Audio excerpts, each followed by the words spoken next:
Indonesia, negeri berjuta budaya dan sejarah. Assalamualaikum warahmatullahi wabarakatuh.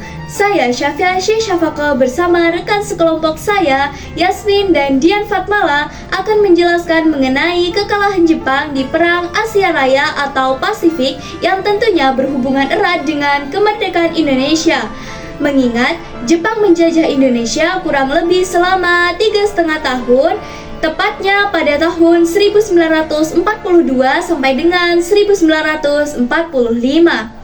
Topik yang akan kita bahas adalah pertempuran Midway, pertempuran Laut Guadalcanal, pertempuran Saipan, pertempuran Iwo Jima, pertempuran Okinawa, serta bom Hiroshima dan Nagasaki.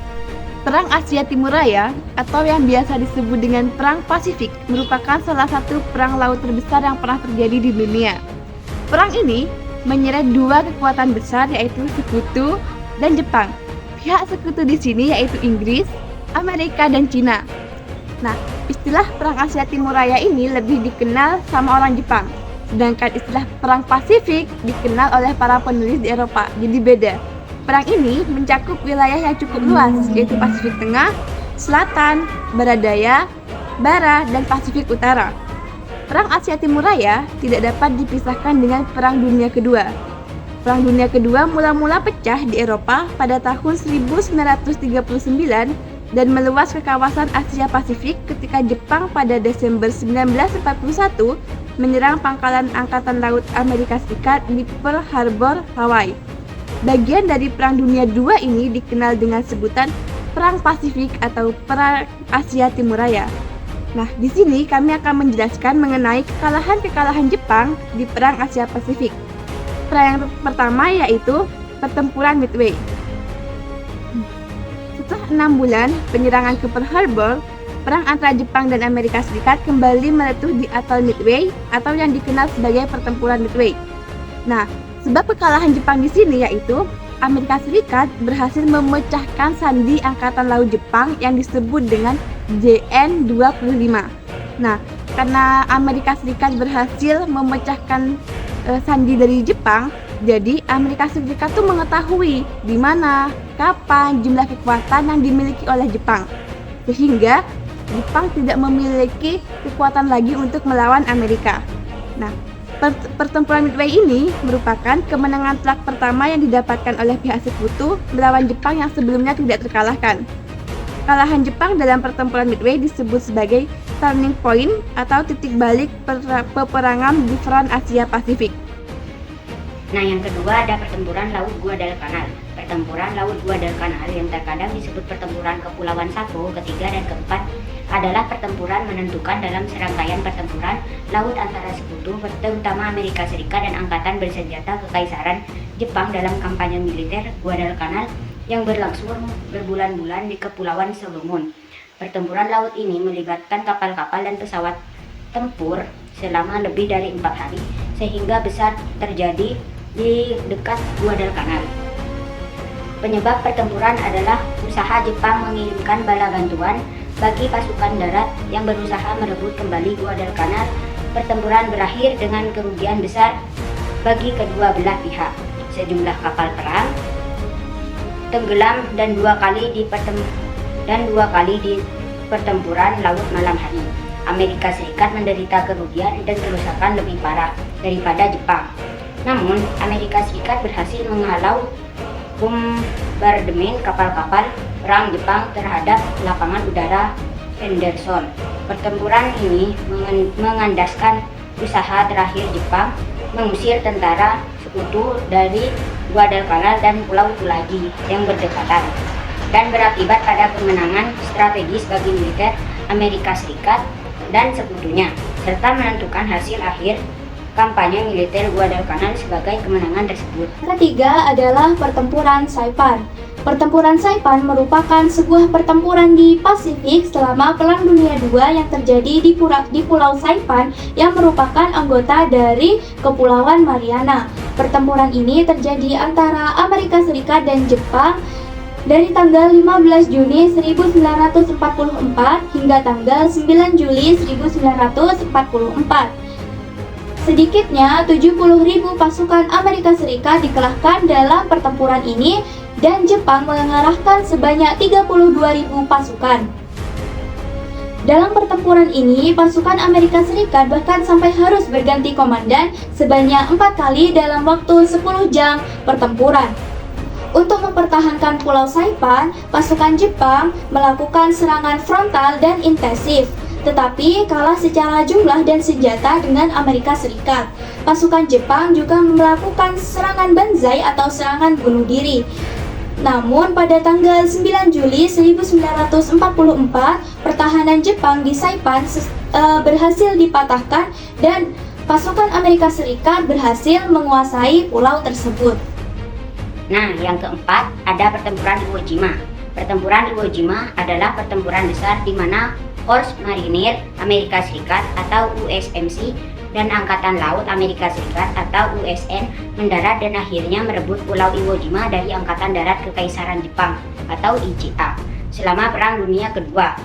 Invasi Amerika yang dinamakan Operation Detachment memiliki tujuan diantaranya untuk merebut pulau dengan 2 lapangan udara, yaitu lapangan selatan dan lapangan tengah. Pertempuran ini berlangsung selama 5 minggu dan menjadi salah satu pertempuran paling sengit dan paling berdarah dalam Perang Pasifik. Yang kelima adalah pertempuran Okinawa. Nah, pertempuran Okinawa ini bermula dari strategi militer Amerika Serikat dalam mengakhiri perang di Pasifik dengan menyerang Jepang dari pulau-pulau yang terletak lebih dekat dengan Jepang. Nah, Okinawa ini dipilih sebagai target karena lokasinya yang strategis dan dekat dengan daratan Jepang yang merupakan basis militer utama bagi pasukan Jepang di wilayah Pasifik. Nah, Okinawa ini memang menjadi salah satu markas militer dan juga di dalamnya terdapat pelabuhan Naha yang juga merupakan pelabuhan yang penting bagi Jepang karena merupakan pelabuhan utama bagi kapal-kapal Angkatan Laut Jepang untuk memasok pasukan dan persediaan ke wilayah Pasifik. Pertempuran Okinawa adalah pertempuran di Kepulauan Ryukyu yang dicatat sebagai serangan amfibi terbesar dalam Perang Asia Pasifik atau Perang Dunia Kedua. Nah, pertempuran ini berlangsung selama 82 hari, mulai dari awal April hingga pertengahan Juni 1945. Nah, serangan bom atom di Hiroshima dan Nagasaki menyebabkan Jepang menyerah hanya dalam waktu beberapa minggu setelah berakhirnya pertempuran Okinawa. Nah, jadi jarak antara pertempuran Okinawa dan juga pengeboman Hiroshima dan Nagasaki itu tergolong lumayan dekat. Seperti itu. Jadi itu ya, perang yang terakhir sama yang terpenting itu kan ada peristiwa pengeboman di Hiroshima sama Nagasaki. Nah, pengeboman ini juga berpengaruh terhadap kemerdekaan Indonesia. Nah, yang pertama, pengeboman Hiroshima. Nah, ini terjadi pada tanggal 6 Agustus 1945. Nah, kenapa sih Hiroshima dipilih sebagai tempat pengeboman? Karena pada saat itu Hiroshima menjadi pusat produksi alat-alat perang dan juga menjadi tempat pertemuan militer. Selain itu, Hiroshima juga memiliki pelabuhan yang vital untuk logistik perang milik Jepang. Nah, jadi itu ya, kenapa sih kok Amerika tuh menjatuhin bom atom? Nah, itu biar perangnya tuh ya cepat berakhir gitu itu. Nah, pilihannya jatuh kepada bom atom. Nah, bom atom itu ya diletakkan pada ketinggian atau dijatuhkan pada ketinggian jarak 580 meter di atas permukaan tanah. Jadi tinggi banget. Nah, bomnya ini ya punya nama juga. Bom ini bernama Little Boy dan langsung menghancurkan kota tersebut dalam hitungan detik. Nah, faktor yang memicu keputusan untuk menjatuhkan bom atom di Hiroshima, yang pertama, Amerika ingin mengakhiri perang dengan cepat dan mencegah terjadinya korban yang lebih besar. Yang kedua, Amerika ingin menunjukkan kekuatan militernya kepada Uni Soviet. Sedangkan yang ketiga, beberapa pemimpin militer dan politik Amerika Serikat percaya bahwa tindakan tersebut akan memaksa Jepang menyerah tanpa syarat. Nah, tindakannya tuh ya ada kontroversinya juga kan, karena kehancuran kota bom Hiroshima ini menyebabkan kematian sekitar 140.000 orang secara langsung dan dalam waktu yang singkat, serta menyebabkan banyak korban yang menderita akibat radiasi dalam jangka panjang. Nah, jadi pengeboman bom atom di Hiroshima pada tahun 1945 ini tindakan yang sangat kontroversial dalam sejarah. Meskipun tindakan tersebut berhasil memaksa Jepang menyerah dan mengakhiri perang, dampak jangka panjang terjadi pada korban dan lingkungan juga sangat besar. Peristiwa ini menunjukkan pentingnya untuk memperjuangkan perdamaian dan mengevaluasi tindakan yang diambil dalam konflik internasional, sehingga dapat menghindari terjadinya kerugian yang lebih besar lagi di masa depan. Itulah tadi penjelasan mengenai kekalahan Jepang dalam Perang Asia Raya atau Pasifik. Ringkasan mengenai materi tersebut dapat diakses melalui poster berikut ini.